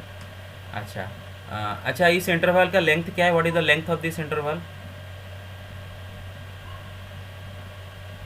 हाँ, अरे क्या होगा? 5 - 1 4, right? Hello, Yes, sir. Yes, sir. हाँ, लेंथ ऑफ द इंटरवल, अरे Yes, sir. माइनस कर दोगे ना, हायर लिमिट से लोअर लिमिट माइनस कर दोगे ना Yes, sir. Yes, sir. Interval का। हाँ, बस काम खत्म, ये गया। अच्छा ओके, ये गया। अच्छा, सबसेट ऑफसेट हो गया। अच्छा, difference of 2 set, symmetry difference तो आपका सिलेबस में नहीं है, तो मैं उसको चर्चा नहीं करूँगा उसके बारे में। कॉम्प्लीमेंट भी आपके सिलेबस में नहीं है, तो मैं उसको छोड़ रहा हूँ, ठीक है ना। आपके एग्जाम में नहीं आने वाले हैं उससे कोई भी चीज़। अच्छा, मैं खाली यूनियन एंड इंटरसेक्शन का जो सेट बिल्डर आपको खाली समझाता हूँ। Okay, late me erase it. अच्छा बेटा, what is Yes, sir. Yes, sir. what is the set builder method or rule method of high या फिर एम्प्टी सेट? एम्प्टी सेट को सेट बिल्डर में कैसे लिखा आता है? अच्छा, एम्प्टी सेट को रोस्टर में कैसे लिखते हैं? ऐसे लिखते हैं ना, ये रोस्टर है ना, कि उसमें कुछ नहीं लिखोगे, खाली कॉली ब्रैकेट में छोड़ दोगे। Yes, sir. Only vector. अच्छा अच्छा, इसको अगर मैं सेट बिल्डर में लिखना चाहूँ तो कैसे लिखूँ पता है? यूनिवर्सली। हालांकि एम्प्टी सेट को बहुत सारे तरीके से मतलब सेट बिल्डर लिख सकते हैं, लेकिन यूनिवर्सली हम एक ही तरीका अपनाते हैं बार बार Sir, लिखने x के लिए। is not equal to x. Very good, x such that x is not equal to x. अरे मेरी बात समझ रहे हो? ये होता है उसका सेट बिल्डर में। Yes, sir.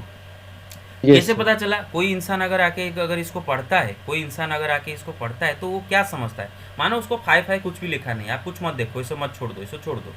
कोई इंसान आया सिर्फ इसको देखा, तो वो क्या समझेगा? इसको देख के वो क्या समझेगा? सब उसको पता है नहीं 5 कुछ, वो समझेगा कि ये सेट का सारे एलिमेंट जो कि एक्स रिप्रेजेंट करता है वो ऐसे हैं कि x is not equal to x, मतलब वो एलिमेंट खुद के साथ इक्वल नहीं है।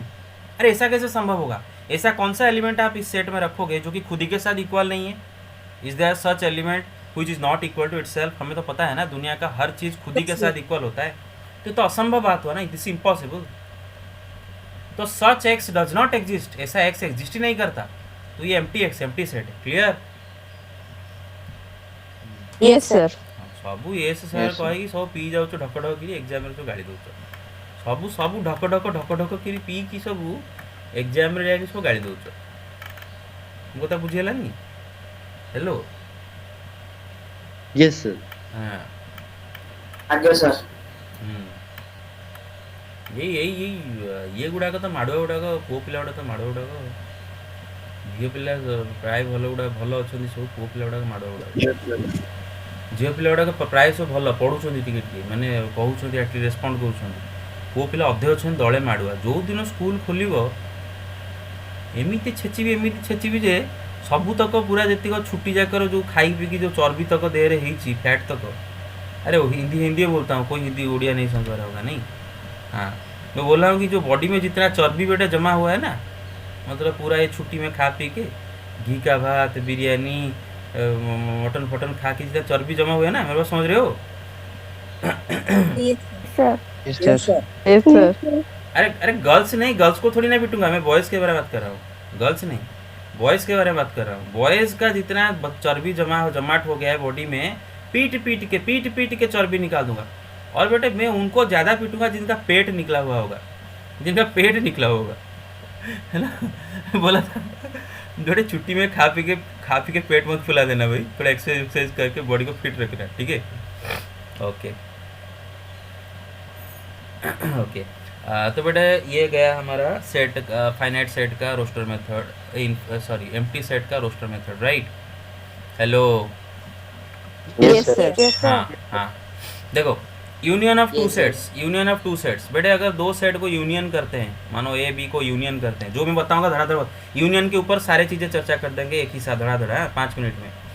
बेटे ए यूनियन बी, मानो मैं ए सेट में लिख रहा हूँ एलिमेंट 1 2, बी एलिमेंट में लिख रहा हूँ 2 3, what is A union B? 1 2 3. 1 2 1 2 3. हाँ बेटे ए यूनियन बी एक ऐसा सेट है जिसमें ए का ऑल एलिमेंट बी का ऑल एलिमेंट आके रहता है ना, ए बी दोनों का ऑल एलिमेंट को कंबाइन करके के एलिमेंट में रख दोगे, that is called A union B, है ना, ये तो पता है आपको। अच्छा ए यूनियन बी को रोस्टर में सॉरी सेट बिल्डर में कैसे लिखते हैं? X such that X belongs to A और X belongs to B. X belongs to B. बेटे बीच में और रहता है, और मैंने आपको इसका मतलब बड़े प्यार से समझाया था कि क्या होता है इसका सेट बिल्डर मतलब ऐसा लिखना। यहाँ पर x क्या है बेटे? x है ए यूनियन बी सेट, जिसका आप सेट बिल्डर में लिख रहे हो उस सेट का कोई भी एक element, x is any element of A union B set, A union B set का कोई भी एलिमेंट x हो सकता है। सच दैट सिंबल के बाद हम क्या लिखते हैं? प्रॉपर्टी लिखते हैं, यूनिक कॉमन प्रॉपर्टी। मतलब इसी ए यूनियन बी सेट का कोई भी एलिमेंट x अगर लेते हैं, उसका कोई भी रैंडम एलिमेंट x लेते हैं, उसका यूनिक कॉमन प्रॉपर्टी लिखा है। क्या लिखा है कि वो एलिमेंट a से हो सकता है और आइदर ए से हो सकता है और वो बी से हो सकता है। मेरे बात समझ रहे हो? Yes, sir. जैसे कि देखो Yes, sir. जैसे कि देखो बेटे ये यूनियन बी सेट मैंने लिखा हूँ, ये x जो है ये यूनियन बी सेट का कोई भी एलिमेंट हो सकता है, 1 हो सकता है, 2 भी हो सकता है, 3 भी हो सकता है, कोई भी एलिमेंट हो सकता है, कोई भी रैंडम एलिमेंट हो सकता है। तो हमने लिखा है कि ये सेट का कोई भी रैंडम एलिमेंट का प्रॉपर्टी हो आइदर ए से है या फिर बी से है। जरा चेक करते हैं सच बात है गलत बात है। जैसे कि सपोज बेटे 1 को आप पकड़ो, ए यूनियन बी का एक सेट एलिमेंट पकड़ो 1 ए बी में से ए में है बी में नहीं है, right, clear. Yes, sir. 3 B में है ए में नहीं है, 2 ए बी दोनों में है। मेरा बात समझ रहे हो? तो Yes. इसका मतलब ए यूनियन बी में से कोई भी एलिमेंट पकड़ो Yes, sir. वो आइदर ए में है और बी में है। तो आप यहाँ पर मुझे बोलोगे सर बोथ में भी तो है ना, आप तो खाली बोलते हो कि आइदर ए में है और बी में है, सर बोथ में भी तो है ना। अरे वो भी तो बार बार आपको चिल्ला के बताया हूँ कि इस और को हम बोलते हैं इंक्लूसिव और, क्या बोलते हैं इसको? इंक्लूसिव और। Inclusive or.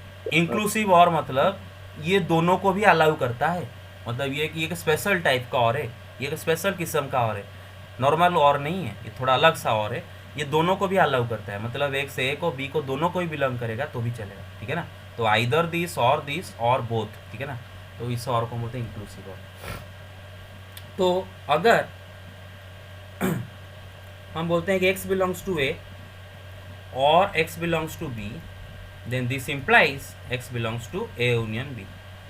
या फिर अगर बोलते हैं x belongs to A union B, then this also implies x belongs to A और x बिलोंग्स टू बी। तो डबल इम्प्लीकेशन बीच में दिया, मतलब ये दोनों एक दूसरे को इम्प्लाई करते हैं कि अगर x ए यूनियन बी में है तो x ए में है और बी में है, अगर x ए और बी में है तो इसका मतलब x ए यूनियन बी में है। मेरे बात समझ गए बेटे clearly? Hello Yes, sir. Yes, sir. Yes, sir. Okay. अच्छा बेटे अगर मैं बोलूं कि x does not belong to, पहले यहाँ पर लिख देता हूँ खाली जल्दी जल्दी बेटे, जल्दी जल्दी, कि अगर मैं बोलता हूँ कि x belongs to union b, तो क्या लिखता हूँ कि x बिलोंग्स टू a और x बिलोंग्स टू b। अगर मैं बोलता हूँ कि x does not belong to a union b, then बेटे मैंने बताया था कि पहले दोनों को डज नॉट बिलोंग टू करो, बीच में जो और है ना बेटे वो और को चेंज करके एंड करोगे, डिमोर्गन्स लॉ बोला था। अरे मेरी बात समझ रहे हो? Yes, does sir. Not belong to, तो इसको डज नॉट, इसको डज नॉट करोगे, बीच में और को चेंज करना मत भूलना, और चेंज होके एंड हो गया। अच्छा बेटे आप सब इसको रियलाइज तो कर पाते हो ना कि इसका मतलब क्या है? बेटे जरा सोचो, जरा इमेजिन करो कि कौन सा टाइप का एलिमेंट ए यूनियन बी में नहीं रहता है। ये ए सेट है और ये बी सेट है, मानो बाहर यूनिवर्सल सेट है, व्हाटएवर। आपको पता है कि ये सब ए यूनियन बी के एलिमेंट, राइट? ये सब ए यूनियन बी के एलिमेंट, वो सब ए बी में से किसी ना किसी में है, राइट? आइदर ए और बी या फिर बोथ में है, राइट? अच्छा कौन से टाइप के एलिमेंट ए यूनियन बी में नहीं है? ये वाले, राइट? ब्लू सर वाले ए कॉम्प्लीमेंट। ए कॉम्प्लीमेंट है, ए यूनियन बी का। बेटे जो ब्लू वाले एलिमेंट है ना, they do not belong to A union B, isn't it? ये ब्लू वाले element they don't belong to A union B. और क्यों नहीं है? क्यों ब्लू वाले एलिमेंट ए यूनियन बी में नहीं है? कौन बताएगा क्यों नहीं है? हाँ क्योंकि यूनिवर्सल सेट जो इसके बाहर है, क्या क्या क्या यूनिवर्सल सेट, क्या यूनिवर्सल सेट क्यों घुसा? ये यूनियन बी के बाहर है सर। वो तो वो तो कोई भी बता देगा, देख के बता देगा यूनियन बी के बाहर है, तो विजुअल चीज बता दी देख के। अरे लॉजिकली बताओ कारण क्या है? हाँ yes, included in the set. Not included in, In the set of A union. वही तो फिर से चीटिंग हो गया। अरे भाई इतना क्या नहीं बता सकते? ये सर यू माइनस है तब यही तो है, ऐसा नहीं होता है। अरे भाई ये ब्लू वाले एलिमेंट इसीलिए यूनियन बी में नहीं है क्योंकि वो ना तो ए में है ना तो बी में है। अगर ए बी में से किसी एक में भी अगर हो जाते या फिर दोनों में होते तो पक्का यूनियन बी में आ जाते, राइट? एनी एलिमेंट वो अगर ए में है या फिर बी में है या फिर ए बी बोथ में है तो ए यूनियन बी में आ जाता है। लेकिन कोई एलिमेंट ए यूनियन बी में क्यों नहीं रहता है? अगर वो ए बी में से किसी में भी नहीं है, राइट? किसी में भी नहीं है तब वो नहीं रहता है यूनियन बी में। वही तो लिखे हैं हम भाई, चेक कर लो। X does not belong to union B, तो ये क्या इंप्लाई करता है? X does not belong to A and X does not belong to B. And मतलब बेटा कंपल्सरी बात हो गया, कंपल्सरी एक्स ए को बिलोंग नहीं करता है एंड एक्स बी को बिलोंग नहीं करता है। अरे एंड और का सीबीएसई वाले स्टूडेंट को एंड और का मतलब समझाना बड़ा, मतलब एंड और का मतलब आप तो क्लास 1 से समझना चाहिए ना। एंड और का मतलब क्या होता है, राइट? एंड मतलब कंपल्सरी हो जाता है। I will eat a banana and an apple, मतलब मैं बनाना भी खाऊंगा एप्पल भी खाऊंगा, मतलब दोनों होना चाहिए। एक्स ना तो ए को बिलोंग कर रहा है ना तो बी को बिलोंग कर रहा है। मेरे बात समझ गया बेटे clearly? Yes, sir. Yes, sir. Yes yes sir. हाँ अरे मैं खुद सीएचएससी का मतलब बीएससी का स्टूडेंट हूँ, मतलब मैं बचपन में बीएससी में पढ़ा था, एसएसबी में पढ़ा था। लेकिन मैं खुद के बारे में बताता हूँ, जब मैं +2 में पढ़ा मुझे मतलब इतना ज़्यादा तकलीफ कुछ नहीं हुआ, मतलब इसका लैंग्वेज समझने में पढ़ा, बस लैंग्वेज समझने में क्या तकलीफ है? मतलब ये और एंड तो बचपन में पढ़े होगे ना 1 क्लास 2 क्लास में, आइदर और एंड, इनमें भी क्या तकलीफ होना चाहिए? Take the screenshot, got it? Okay hello, हाँ Done, sir. हाँ अच्छा अच्छा मुझे बताओ बेटे, मैं अगर बोलूँगा A is subset of A union B is subset of A union B, क्या है गलत है? No, No, sir. sir. True. No, sir. No, sir. No, sir. Right क्योंकि ए का हर एक एलिमेंट ए यूनियन बी में रहता है, बी का भी हर एक एलिमेंट ए यूनियन बी में रहता है, तो A B A subset of A union B. अच्छा अगर मैं बोलूँगा A intersection B is subset of union B, वो गलत है क्या? No, sir. No, sir. No, sir. Right No, sir. No very good. अच्छा ए इंटरसेक्शन बी को सेट बिल्डर में कैसे लिखेंगे? Such that x belongs to A and And X belongs to B. हाँ इंटरसेक्शन में एंड है ना, और यूनियन में और। तो बेटे क्यों एंड लिखा गया, क्यों और नहीं लिखा गया? एंड क्यों लिखा गया? The both are included. जबरदस्ती, हाँ जबरदस्ती है ना, दोनों होना है। मतलब अगर कोई एलिमेंट ए इंटरसेक्शन बी में है, अगर वो एक्स है तो एक्स ए को भी बिलोंग करता है एंड जबरदस्ती बी को भी बिलोंग करता है, दोनों को बिलोंग करता है, दोनों का कॉमन एलिमेंट है। तो यहाँ से कहीं से आता है, राइट, यहाँ से कहीं से आता है, राइट, Yes. तो इसमें एंड लगता है। Yes, sir. तो हम क्या लिखते हैं कि x belongs to A and x belongs to B implies x belongs to A intersection B. x अगर ए इंटरसेक्शन बी में है वो भी इंप्लाई करता है कि x belongs to A and x belongs to B. Double implication इसलिए बीच में दे रहा हूँ। ऐसे बेटे मुझे बताओ कि अगर मैं लिखूँ x does not belong to A intersection B, x belongs to intersection B कैसे लिखता हूँ? It implies that x belongs to A and x belongs to B. x does not belong to intersection B को कैसे लिखूंगा? ना इसको does not belong to करो, इसको डज नॉट बिलोंग टू करो, बीच वाला एंड को क्या करो? Or. अरे और करोगे, All. मेरे बात समझ गए? हाँ Yes, sir. Yes, sir. हाँ, ऐसा क्यों भाई, ऐसा क्यों हुआ? जरा चेक करते हैं। अरे everybody is listening to me और नॉट भाई? Yes. ऑप्शन Yes, हो गया sir. क्या? Yes sir, हाँ। yes sir. हाँ तो भाई देखो बेटे, ए इंटरसेक्शन भी ये हिस्सा होता है। अच्छा, अभी मैं कुछ एलिमेंट बना होगा, बोलो क्या वो इंटरसेक्शन बी में है? देखो ये जो ब्लैक एलिमेंट सब है, ये ब्लैक एलिमेंट सब है, जो ब्लैक एलिमेंट्स, क्या ये black elements A intersection B को बिलोंग करते हैं? No, sir. No, No, sir. sir. क्यों नहीं, क्यों नहीं, क्यों नहीं? कारण बताओ, लॉजिकली बताओ भाई, क्यों ये ब्लैक एलिमेंट्स बिलोंग नहीं करते हैं इंटरसेक्शन बी को? क्योंकि Sir, सर वो ए एंड बी में नहीं। भी बोथ को बिलोंग नहीं करते हैं। और yes, plus two. A and B दोनों में नहीं है, राइट। अच्छा, लेकिन उसको लॉजिकली कैसे बोले जरा देखो, यहाँ पर ना जरा ये वाले एलिमेंट को जरा कंपेयर करो। सपोज मैं इनमें से कोई एक ये वाला एलिमेंट लेता हूँ, ठीक है ना? ये वाला एलिमेंट इंटरसेक्शन बी में क्यों नहीं आ रहा है?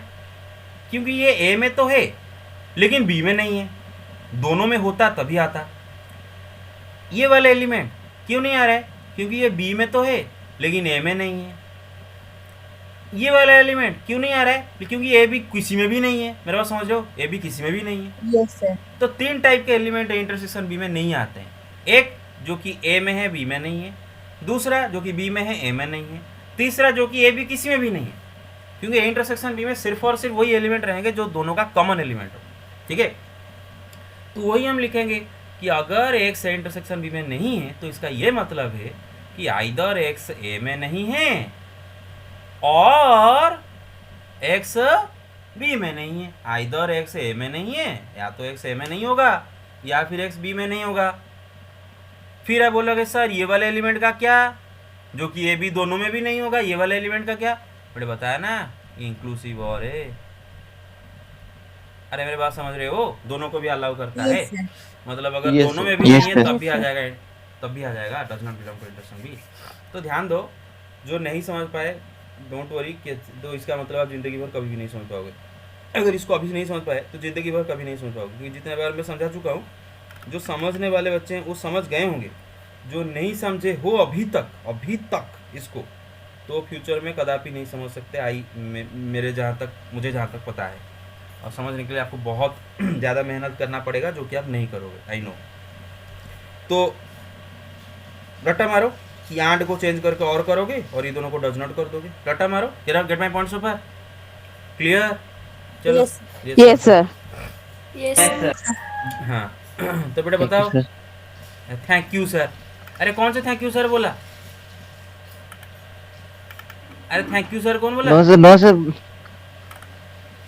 अरे इसमें थैंक यू क्या है? मैं सार्कास्टिकली बोल रहा था, कॉम्प्लीमेंट थोड़ी ना कर रहा था। तो सार्काज्म को थैंक यू बोलते हो? अच्छा बड़े, A union B is equal to B union है, पता है ना? A intersection B is equal to B intersection है, पता है ना? अच्छा Yes, sir. डिस्ट्रीब्यूटिव लॉग ऐसे लगाते हैं, Yes, पता है ना? Distributive log. यस सपोज आपको मैं देता हूँ कि ये इंटरसेक्शन बी यूनियन सी, कैसे लगाओगे बेटे? Sir, A union B, A intersection B union A union C. हाँ, ए इंटरसेक्शन अपने सामान को लेके बी के पास आएगा, फिर अपना सामान को लेके सी के पास आएगा। मेरे बात समझ रहे हो? और बीच में क्या रहेगा? यूनियन। Union. चलोगे ना? Very good, very good. Yes एक सेकंड गाइस। हाँ got it? Yes, sir. Yes. Yes sir. Okay Yes, sir. Okay okay हाँ यस बस तो ऐसे डिस्ट्रीब्यूटिव लॉ लगाते हैं चलो ठीक है एसोसिएटिव लॉ तो पता है नहीं ये इंटरसेक्शन Yes, इंटरसेक्शन बट याद रखो इंटरसेक्शन इंटरसेक्शन जो है ये भी वही है सॉरी जो मैं बोलता हूँ देखो केयरफुली देखो ये भी वही है ये भी वही है ये सब सेम है अरे मेरे बात समझ रहे हो Yes, sir. Yes, sir. Yes, sir. कौन सा ऑर्डर में लिखे मैटर नहीं करता जब तक सारे के सारे इंटरसेक्शन है जब तक सारे के सारे इंटरसेक्शन या फिर अगर सारे के सारे यूनियन होता है इसे बोलता है एसोसिएटिव लॉ हाँ या फिर है ना या फिर अगर कोई सेट एक से ज्यादा बार भी लिखा गया है उसमें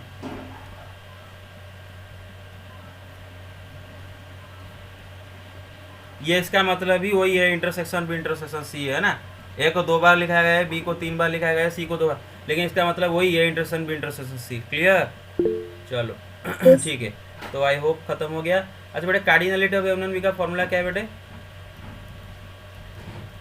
Sir, E. B minus cardinality of A intersection B. Very good तो cardinality of A intersection B अगर इस साइड में ले आए तो उसका फॉर्मूला क्या होगा cardinality of A plus cardinality of B minus cardinality of A union B right Yes, sir.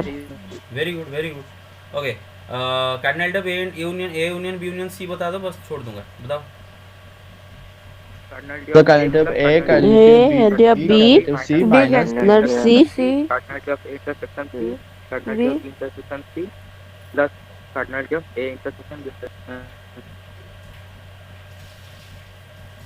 Hello बाकी क्यों Plus चुप हो करना। गए रे Yes, अरे बाकी क्यों चुप हो गए hello hello Yes, sir. Yes. Yes, sir. Yes, sir. Yes, sir. Yes, sir. Yes ये हो गया बस ये कंप्लीट उसके बाद बस हो गया आप खुद बाकी कर लोगे और फॉर्मूला डाल के सही से करना अच्छा बस खाली ये लास्ट बता दो बेटे sir cardinality of A delta B का क्वेश्चन आएगा ना ना ना ना ना बेटे वो दिस इज नॉट बेटे जो भी आपका सिलेबस में नहीं आएगा नहीं डिफरेंस ये देखो ये नहीं आएगा ये कॉम्प्लीमेंट नहीं आएगा ये नहीं आएगा they are not in your syllabus got it चलो Yes, sir.